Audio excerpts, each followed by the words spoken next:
Today, we're going to tackle 3 little English words. Already, yet, and still. They seem small, but they really, shape how we talk about time. They really do. And they trip people up, right? Even native speakers sometimes pause. Exactly. So we've looked into the common sticking points. Yeah, and the goal today is pretty simple. Give you some clear rules, lots of examples, basically help you feel confident using them. Make it automatic. That's the idea. A shortcut to mastering these time words. Okay, let's get into it. First up, already. What's the core idea behind this one? Well, already, it often has this little hint of surprise, maybe? Surprise. Yeah, or just that something happened sooner than expected, like earlier than someone thought it would. It connects to our sort of internal clocks. Okay, yeah, that makes sense. And we mostly hear it in positive sentences, right? And questions, too. Primarily positive statements and questions. So if I say, I've already finished reading that book you recommended, what does that signal? It signals you were quick, maybe faster than I anticipated you'd be. There's this subtle feeling of completion, maybe ahead of schedule. Right, ahead of the mental schedule. Okay. And what if I ask something like, has the sun already set? Well, then it feels like it's maybe earlier than you thought it was. A bit of surprise that evening is here. It shows how our perception really plays into using already. Okay. Now, placement. Where does already usually sit in a sentence? Typically, you'll find it kind of nestled in the middle, usually just before the main verb. Okay. Like she's already left for the airport. But you hear it at the end sometimes too, don't you? Oh, absolutely. She left for the airport already. That's perfectly fine. Sounds natural. Is the meaning different? Not really. The core meaning is the same. Yeah. Putting it in the middle might just add a tiny bit more emphasis on the already part, perhaps. Okay, so already sooner than expected. Got it.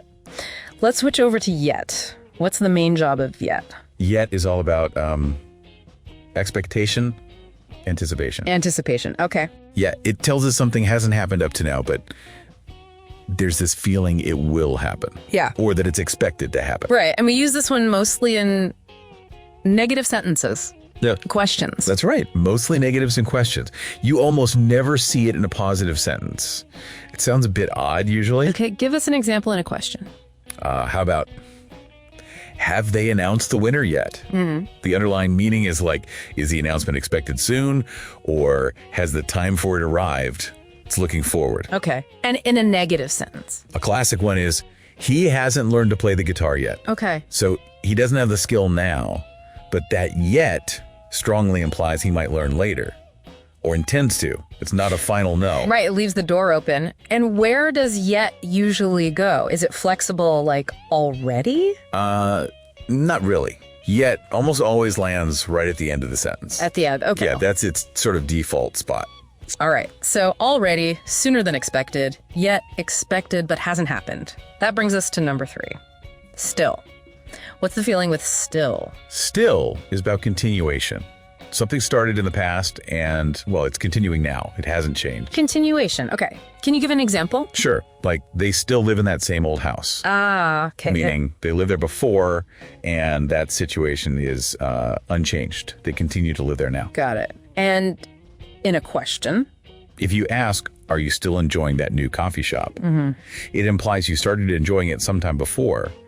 And the question is asking if that enjoyment continues, if it persists. Makes sense. And placement for still, where does it usually show up? Still typically comes before the main verb. Before? Yeah. Yeah. I still remember, or she still hasn't finished. But in questions, it often pops up after the subject. Like in, are you still waiting? Okay. Subject then, still. Got it. Okay, we looked at them one by one. Now let's try putting them side by side. Same situation, different word. Yeah, this is where you really see the nuances. Okay, imagine a student, they have homework. How could we use these 3 words to talk about it? Right. So, scenario 1. We hear the student has already submitted their assignment. What does that tell you? Tells me they're maybe ahead of schedule, or finished before the deadline, maybe even before others got started. Proactive. Exactly. Proactive is a good word. Now, what if we say the student still hasn't submitted their assignment? Ooh, okay. That feels different. Like maybe the deadline is close, or they've been at it for a while and it's just ongoing, taking longer than maybe we thought. A sense of duration, maybe a hint of concern, perhaps? Yeah. And the last one, the student hasn't submitted their assignment yet. What's the feeling there? That feels like, well, it's not in, but we expect it. Soon, probably. Yeah. It's not the future expectation. Right? Precisely. Yeah, it's fascinating, isn't it? Same basic situation, student, assignment, but choosing already, still, or yet completely changes the perspective. Yeah, it really does. It shows how much these words reflect the speaker's own expectations about timing and progress. Totally. It's all about perspective. Okay, well, to kind of lock this in, how about a quick challenge? 3 questions. Yeah, let's test it out. Fire away. All right. Question 1. Fill in the blank. Are you feeling better? You were sick yesterday, but you're here at work. Already, yet, or still. You were sick, but you're here. That sounds like continuation despite the sickness. So, still. You're still here at work. Correct. Okay, number 2. I can't believe it's only lunchtime. I feel like I've done a full day's work. Okay, only lunchtime, but feels like a lot of work done. Sooner than expected for the time. That's got to be already. I feel like I've already done a full day's work. Spot on. Final one. Have you had a chance to look over the report I sent you? Asking if an expected action has happened. The natural fit is yet. Have you had a chance to look over the report I sent you yet? Perfect. 3 for 3. Okay, so let's just quickly recap the main points for everyone listening. Sounds good. So remember, already is for things that happened sooner than you might have thought. Right. Earlier than expected. Yet is used for things you're expecting, but they haven't happened. Well, yeah. Usually in questions and negatives. And usually at the end. Yeah. And still shows that something is ongoing. It started before, and it continues now without change. Excellent summary. So hopefully you're all feeling more equipped now, ready to use already, yet, and still with more confidence. Definitely. And maybe here's a final thought to chew on. Oh, okay. Think about how you use these words. How often do already, yet, and still reveal your own hidden assumptions, your expectations about how quickly things should happen? It's kind of interesting when you start noticing it. That is interesting. A little window into our own minds. Great point to end on. Thanks for this deep dive today.